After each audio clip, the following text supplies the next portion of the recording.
Welcome, everybody, to the CEO Mastery Show. This week, I have a very entertaining guest. I was having a conversation with Justin T.W. Hall, and he said that he hyped this so big that he would be the best episode ever. That I thought, okay, let's have you on here. I'm curious what you have to say, because very often, over and over and over again, we hear this saying of, I'm not a salesperson, or I don't feel good about being a salesperson, or even my father, Chet Holmes, the ultimate sales machine, hated being a salesperson. You'll hear a little bit about that in a minute, but I am curious, Justin, and just to give them a little bit of backstory, do you know anything about sales? Are you qualified to talk about this topic? Becoming a master is not about doing 4,000 things. It's about doing 12 things 4,000 times. The Ultimate Sales Machine presents the CEO Mastery Show for entrepreneurs looking to grow faster, better, smarter. If you would like to have a profound breakthrough in your business, talk to our team live by visiting chetholmes.com/breakthrough. Good advice is contextual. Get your answers at chetholmes.com/breakthrough. I've taught a couple people to sell a little bit of stuff over the years. I've run tens of thousands of hours of sales training for people. It's a really common belief that people have, right? Selling is bad, or this negative connotation with sales. And I actually fundamentally believe that it comes from a misunderstanding of what sales fundamentally is. It's essentially, if you want to boil it down to its most basic essence, sales is simply decision making, right? But it's decision making in an assisted manner, almost like you have a guide who's there to bring forth information to assist in that decision making. And when you think about decision making, we all make decisions all the time, right? So we're really all selling ourselves all the time on everything that we do internally. And we just don't like the feeling of having to do that to somebody else. But when you boil it back down to what it really, really means, the misunderstanding that people have is that you can actually sell anything, because there's no such thing as selling. You can't actually sell. The only thing that you can actually do is compel people to buy from you. And so when you flip the script in that way, you're not actually doing anything to someone, but you're actually empowering people, right? You're equipping them. You're enabling these individuals to make the best decision for themselves, to make the right decision for themselves. Because I think fundamentally, when you think about sales in a negative aspect, it comes from that kind of sleazy, pushy, or like selling something that somebody shouldn't be buying anyways kind of attitude. And that's where like a lot of that negativity comes from. But when you break it all down and you say, hey, how can I empower somebody to make the right decision for themselves? How can I give them the information that they need? How can I help them feel the things that they need to feel to be compelled to make the decision to move forward in the correct direction? That starts with understanding that no is a perfectly acceptable outcome, right? That's a real easy way to take the pressure off of yourself in any selling situation. But ultimately, just remember, you are there to empower people to buy, and you can't actually sell anything to anyone, because they're the ones who have to make the decision to say yes, right? If you are actually forcing somebody to say yes, you're probably employing some illegal tactics that I definitely don't recommend anybody who's listening to this episode use to compel somebody to make a decision that they don't want to. But if you're fundamentally sitting there thinking, I don't like selling, do you like helping people make the right decision? Do you like helping people make decisions that benefit them? Because when you look at the outcome and you say, hey, if this is the right fit for the right person at the right time for the right price and the right payment plan, then of course it's going to empower and it's going to build their life. It's going to better where they are, what they're doing, and how they're living in some way, shape, form, or fashion that makes them able to show up as a better version of themselves, as a better version of their business or their company. And it boils down to so much more than just like asking for dollars, because when you think about decision making, everything in business is decision making. So if you're trying to get an employee to buy into a new program, or you're trying to get a group of people to buy in on a new team, or you're trying to get investors to pull the trigger and write a check and invest in your business, if you're trying to get customers to come to you, all of that, it starts with understanding and empathizing with the person on the other side and saying, how can I empower this person to understand how to make the right decision so that they can do so excitedly, proactively, and really in a way that leaves no buyer's remorse. It leaves no bitter taste. It leaves people feeling great about the decision they've made. And most importantly, the customer, the salesperson, and the company or the product or the service or whoever's going to receive that, they all benefit, right? That's how you can take all the negativity out of the equation. And that's how you can start to empower yourself to have a healthy relationship with selling and decision making and getting people to buy into the decision that you want them to make, right? There's nothing So, wrong with being able to influence that. so I'm interested when you identify, do you identify as a salesperson? I identify as the greatest salesperson who's probably ever lived. I can sell anything to anyone for more money than what you're charging and do it faster and easier and with less resistance and greater buy-in. And they're probably going to be fired up to go tell their friends about how they just paid so much for what they just bought and then recommend a bunch of their friends too. So Okay, give me an example of this. Like, how is it so different? let me break down the question and just make sure you want an example of like selling something for more, faster, and etc. Okay. Yeah, So versus, someone comes, hey, I want to sell you knives. They say, no, I'm not interested, and they move on. Versus what made you different that you are the greatest salesperson ever. hey, I'm sure plenty of people would like to challenge for that title in their own worlds. It's actually very few that will actually say that and hone in. And I've heard you say it a couple of times now. So I'm Yeah. just curious I need an So anecdotal example let's so of yeah. how it proves that you do this differently. Okay, cool. So I actually start by going for no immediately. I am trying to hard Really? Yeah, and some people who have watched me sell, they're like, "This is so counterintuitive," because the first thing I usually do is I throw out a gigantic price, and I'm like, "Hey, if this is a scare for you, like, we shouldn't even be talking." I'll let them know how the payment plans work, and it's like, "And if that's not gonna work for you, then, like, we shouldn't even be talking." And then it's like, "Hey, does this shoe fit?" And if it does, like, "Alright, awesome. Do you wanna go ahead and check out and get them out of the store today?" That's a metaphorical example. If you want a real life like anecdote, I have a number of people that I know in the copy world, and I do this with a lot of services where I'll have a friend or someone I know, and they're like, "Man, I'm struggling to get some work." And I'm like, "Cool, tell me about what you do. What do you charge?" And I'll use an example of somebody who has written copy for a lot of really heavy hitters out there. And they were like, "Oh, this is what I charge." So I go find somebody else out there, and I'm like, "Hey, are you looking for this super simple solution to your problem called a killer copywriter, right? Okay, here's what I want to charge because I know what I want to make on middling this service."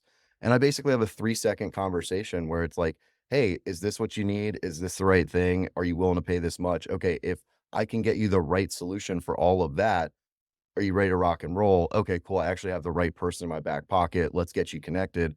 And then I just middle and make the margin and tend to make thousands of dollars or sometimes tens of thousands of dollars to do literally none of the fulfillment and have a conversation that the copywriter themselves would have fumbled and probably not sold the job because they get too bogged down in the details of what the work is instead of connecting fundamentally on what the other person actually needs, right? What are they really looking to buy? They're not looking to buy copywriting. They're looking to buy the new sales mechanism for their business that's going to put the lift in when they actually turn on the crank and run the ad dollars through the machine to get the ROI out the other side. When you boil it down to understanding what decision are they fundamentally trying to make, right? You're able to get to the point a lot faster and you can also extrapolate a higher level of value because you're respecting people's time, you're moving quickly, and B, you can say, "Hey, what is this worth to you?" You can have a frank and candid conversation and say, "Okay, cool. So if I can provide this solution, it's worth that much." Then you basically have carte blanche to come in anywhere under that, and it's going to be a great deal for them.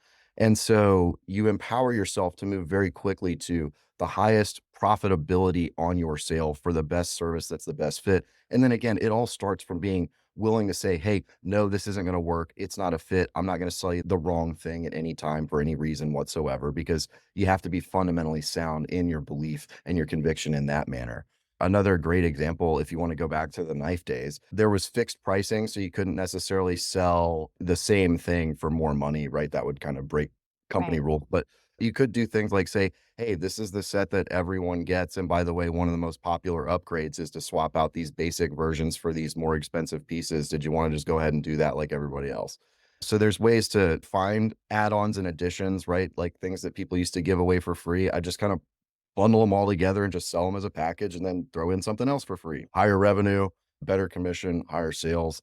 At the end of the day, I think that the biggest thing that people misunderstand when it comes to, again, quickly getting to an exchange of the right yes It's understanding where is the value and how can you leverage that as much as possible for both parties so that both sides feel like the deal is a serious win for them. And genuinely, the person who's spending the money, who's making the commitment with the yes, is actually getting a great deal that they're excited about and that they're going to feel great about in the long run. Because if you're selling for now at the expense of tomorrow or later on down the line, you're really just doing damage to your brand and your business and your bottom line in the long run. And you're making future yeses that much harder to get from anyone else in the marketplace. And so it's very important that you become fundamentally aligned with understanding what the right yes is in your business. And that's the right yes from the right person at the right time for the right reasons at the right price for the right payment plan. That's somebody who's always going to be excited to do business with you. When you stop trying to sell, quote unquote, to everybody and like force people to do things and you focus on how do I get the right people to self-identify as ready to buy right now, then you're actually going to set people up to be begging to buy from you, which is the process that I teach people that I work with. But it's fundamentally empowering, again, those people to make the right decision on the right yes for the right reason so that they're happy now, they're happy tomorrow, they're happy down the line, and they're always happy to refer people and bring you repeat business themselves, because that's fundamentally where the big yeses happen, is when you get the right yes that paves the path for you in the marketplace for future yeses. Thank you so much, Justin. I think the biggest win that I got from what you said is that you're leaning in looking for the no. Because once you get your first no, then you can move right past it. That I find to be so fascinating. That was my biggest takeaway from what you just said, Well, and actually. the other thing about that is, why would I waste anyone's time if it's definitely going to be a no because of some fundamental thing like price or payment plan or something else that's just like not going to be a fit? Because when you have to bend over backwards to make the deal work, it's not a deal for anybody anyways, because those are your worst customers. They're the biggest naggers. They're the people who are going to be your time wasters, your energy vampires, your customer service nightmares, your people asking for special treatment. So yeah, I actually fundamentally try and disqualify and go for the no as fast as possible so that I can get to that high quality right yes ASAP. Hmm. And with that, we're going to go to the next segment where I show a example of this when I was in Milan, Italy. Thank you so much, Justin. Very welcome. Pleasure. All mine. I am in Switzerland right now, and behind me are the Swiss Alps. I just went to the top of Europe, Jungfrau, which was a miraculous experience. I wanted to talk today about not feeling like a salesperson. I wanted to touch to this because so often I hear people say, well, I don't really consider myself a salesperson, or I never knew sales until I read The Ultimate Sales Machine. I find it funny because Chet Holmes, the original author of Ultimate Sales Machine, hated being called a salesperson. That's why he created superior access vehicles like a Dream 100 campaign, like a core story, where you're leading with education and market data to set yourself up as #1 expert in your field, rather than just someone that's pushy. Because 10 years ago, the average prospect thought that 63% of sales reps were pushy. Today, it's now at 97% feel that sales reps are pushy. And it's because of the advent of the internet and the apocalypse that is Amazon. So people can buy online without a sales rep. So you need to be a true expert there to assist. And I have a great example of this. I was just in Milan 2 days ago in Italy. And you ever had that experience where you walk into a department store and you see the people that are working the department store and they look at you like in terror because they know you don't want them to be there and they don't want to be there bothering you. So they may come a little bit closer and say, hey, is there anything you need? And they're really just saying, hey, I really don't want to bother you. And they have the whole energy of, I'm here to bother you. And because of that, you put up the guard of, nope, thanks, or nope, I don't want to talk to you.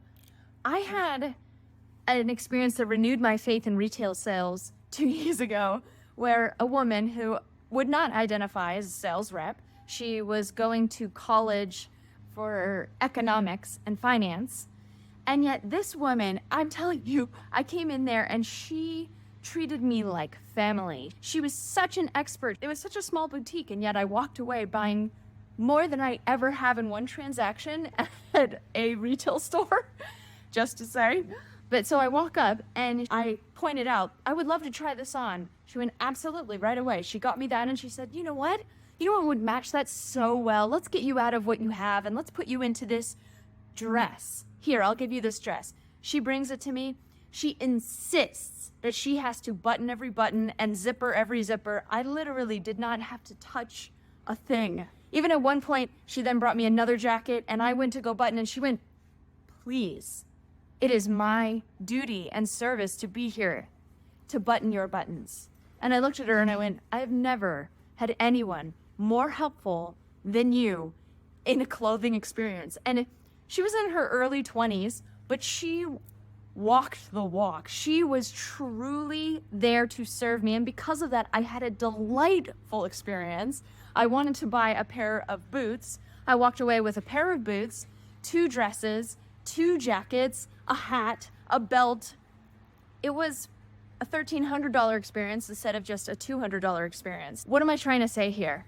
1, stop acting like you're annoying people. Actually think about how can I be of true value? Because when you are of true value and they can feel that and they can feel the joy because you are coming from that place of service, they will be grateful. They will buy more.